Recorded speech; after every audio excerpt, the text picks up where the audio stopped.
The teacher is one who knows how to read God's words, be it written on the human heart or the holy book or in nature.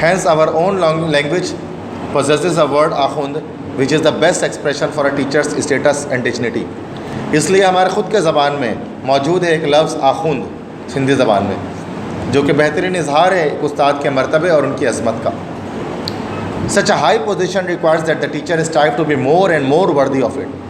اتنے بلند مقام جو استاد کو دیا گیا ہے، تو یہ طلب کرتا ہے کہ استاد کو زیادہ سے زیادہ جد و جہد کرنی چاہیے، کوشش کرنی چاہیے تاکہ ٹیچر اپنے آپ کو اس مقام کے لائق بنا سکے.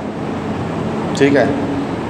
This is a teacher does by cultivating several personal and professional qualities. یہ ایک استاد کرتا ہے بہت سارے شخصی اور پیشہ ورانہ خصوصیات کو کلٹیویٹ کر کے، اس کو نشوونما کر کے. This explains why people in the East have always had a very high regard for teachers, revering them as holy. یہی وجہ ہے کہ مشرق کے لوگ ہمیشہ سے بہت زیادہ عزت کرتے رہے اپنے اساتذہ کی، یہاں تک کہ مشرقی لوگ اپنے اساتذہ کو ہولی، مقدس کنسیڈر کیا کرتے تھے. حضرت علی کرم اللہ وجہ نے فرمایا تھا کہ جس نے مجھے ایک لفظ میں سکھایا ہے وہ میرا مالک ہے اور میں اس کا غلام ہوں، اب چاہے تو وہ مجھے آزاد کر دے، چاہے تو مجھے بیچ دے. سنا نا یہ؟ تو اتنا بلند مقام استاد کا تھا اور لوگ عزت بھی کیا کرتے تھے. نبی کریم صلی اللہ علیہ وسلم بولے میں انسانیت تھے، ان کے ساتھ جب اصحاب صفہ بیٹھا کرتے تھے وہ اتنی کنسنٹریشن کے ساتھ بیٹھتے تھے کہ ان کے سروں پر کبوتریں آ کر بیٹھ جایا کرتی تھیں، پیجنس آ کر بیٹھ جایا کرتی تھیں. پیجنس وہیں پر بیٹھتی ہیں جو چیز حرکت نہ کرے. تو ایسے بے حس ہو کر جو ہے وہ سنا کرتے تھے. یہ احادیث مبارکہ میں آتا ہے اگر آپ نے سنا ہو تو. اس طرح سے صاحب ہدایہ کتاب ہے، اس کے جو لکھنے والے امام برہان الدین، تو وہ ان کا ایک واقعہ لکھا جاتا ہے کہ امام برہان الدین ایک گاؤں میں گئے اور وہاں درس دے رہے تھے. درس دیتے دیتے تھوڑے کھڑے ہو جاتے پھر بیٹھ جاتے ہیں، پھر کھڑے ہو جاتے پھر بیٹھ جاتے ہیں، پھر کھڑے ہو جاتے پھر بیٹھ جاتے ہیں. تو وہاں طالب علموں نے پوچھا کہ آپ بار بار کھڑے اور بیٹھ رہے کیوں ہیں؟ تو امام برہان الدین نے جواب دیا کہ کئی سال پہلے میں نے اس گاؤں میں تعلیم حاصل کی تھی کسی استاد سے، اور ان کا اب وہ استاد تو وفات پا گئے ہیں لیکن ان کا چھوٹا بیٹا وہ گلی میں باہر کھیل رہا ہے اور دروازہ کھلا ہے. تو جب مجھے دروازے سے وہ دکھتا ہے ان کا بیٹا میرے استاد کا، تو میں تعظیم میں کھڑے ہو جاتا ہوں، اور جب وہ اجھل ہو جاتے ہیں نظروں سے تو میں تعظیم پھر میں بیٹھ جاتا ہوں. پھر جب دوبارہ دکھتا ہے تو دوبارہ کھڑے ہو جاتا ہوں، اجھل ہو جاتا ہے تو دوبارہ بیٹھ جاتا ہوں. مطلب وہ اپنے استاد کے بیٹے کی تعظیم میں کھڑے ہو رہے تھے اور بیٹھ رہے تھے. اتنا زیادہ عزت کیا کرتے تھے پرانے زمانے میں. یہ پرانے زمانے کی بات کی جا رہی ہے. آج کے زمانے میں اساتذہ کی وہ رسپیکٹ نہیں ہوتی ہے جیسے کہ رسپیکٹ پہلے، جیسے آپ اپنے اسکول کا بتا رہے ہو کہ وہ ڈسپلن وغیرہ نہیں ہے اور وہ بہت ساری چیزیں ہوتی ہیں. تو پیپر میں کوشچن آتا ہے کہ what are the most important qualities of a good teacher.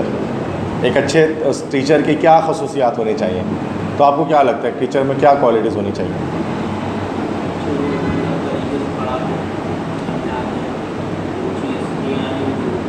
کیا چیز ہے، کیا ٹاپک ہے؟ بالکل صحیح بات ہے. The first and most important quality of a teacher is that he اور she loves and appreciates the profession.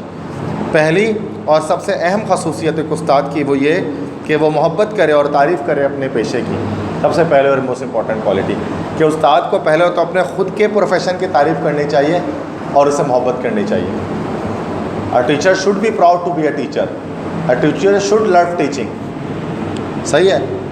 تو استاد کو سب سے پہلے اپنے پیشے سے محبت کرنی ہوگی، اب اس کو تعریف کرنی ہوگی. اگر ٹیچر ہی اپنے پیشے کی برائی کرنا شروع کر دیں کہ یار میں بلا وجہ میں ٹیچر بن گیا ہوں، اس میں تو پیسہ ہی نہیں ہے، اگر میں کوئی ڈاکٹر بن جاتا، کوئی اور پائلٹ بن جاتا تو زیادہ پیسے ہو جاتے میرے پاس، اس کا مطلب وہ ٹیچر نہیں ہے صحیح، چونکہ وہ اپنے پیشے کی تعریف نہیں کر رہے ہیں. ٹھیک ہے. اور یہ پیشے کی تعریف کون کریں گے؟ جو ٹیچر بائی چوائس ہوں گے، ٹیچر بائی چانس نہیں ہوں گے. ٹیچر بائی چوائس کون ہوتا ہے؟ جو اپنے چوائس سے ٹیچر بنتا ہے. اور یہ ہوتا ہے ٹیچر بائی چانس، جو چانس سے ٹیچر بن جاتے ہیں. کہتے ہیں نا ایک معاشرے میں ہوتا ہے کہ جو کچھ نہیں بن پاتا وہ ٹیچر بن جاتا ہے. تو یہ ایک ایسا ہی غلط ایک عنصر ہے. He must prefer the welfare and progress of the students and keep their interest in the first place. ان کو لازمی ترجیح دینی ہوگی طالب علموں کے ویلفیئر، بہبود اور ان کی ترقی کو، اور ان کے دلچسپیوں کا پہلے پوائنٹ پر لگنا پڑے گا، پہلی جگہ پر رکھنا پڑے گا. ایک اچھا ٹیچر وہ ہوگا جو بچوں کی دلچسپی کے لحاظ سے پڑھائے گا. کہ ان کی دلچسپی کس چیز میں ہے, کس ٹاپک میں, کس انداز میں پڑھنے میں ہے, اسی انداز میں پڑھائے گا. اگر بچے کی دلچسپی کسی اور چیز میں ہے, ٹیچر کسی اور چیز سے پڑھا رہا ہے, بچے کو کرکٹ پسند ہے اور ٹیچر فٹ بال کی مثالیں دیے جا رہے ہیں, تو بچہ تو ظاہر سی بات ہے بور ہو جائے گا. اس کو تو وہی مثال چاہیے جو اس کے انٹرسٹ میں ہے. صحیح ہے. He or she has an awe and respect for the human beings he or she deals with, since God's law is inscribed upon their hearts. مرد یا عورت, کوئی بھی ٹیچر ہو, میل یا فیمیل ٹیچر, ان کو عزت و احترام کرنا ہوگا انسانوں کا جن سے وہ بات کرتے ہیں, جن کو وہ پڑھاتے ہیں, کیونکہ خدا کے قوانین لکھے ہوتے ہیں لوگوں کے دلوں میں, اسٹوڈنٹس کے دلوں میں, تو ان کو پڑھنا ہوگا تو عزت و احترام کے ساتھ پڑھنا ہوگا اور پڑھانا ہوگا. The teacher speak of the wonders of nature with reverence, since they have come into being by divine decree.